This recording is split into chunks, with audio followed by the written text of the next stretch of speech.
DJI has just put out a teaser for what can only be the dual-camera version of the Osmo Pocket 4P if the naming scheme remains the same. DJI's teaser doesn't reveal the full feature set, but we can be reasonably confident that it'll beat the Pocket 4 in every category. The Pro version is anticipated to launch globally in June 2026. DJI has shared a new teaser video about its long-awaited Osmo Pocket 4P vlogging camera. The video hints at the camera's new telephoto lens, which appears to capture plenty of details even beyond its 3x optical magnification. The Pocket 4 Pro is its dual-camera system, a first for the series. It is expected to feature two distinct lenses on its 3-axis gimbal, a 1-inch main sensor for wide-angle shots and a dedicated telephoto lens for portrait and zoom shots. Rumored to support 4K recording at 240 frames per second.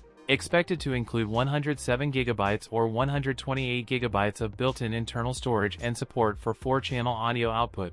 Rumored price, expected to start at approximately $700 to $733. That's it for today's video. If you enjoyed it, don't forget to like, comment, and subscribe for more content. Thanks for watching, and I'll see you in the next one.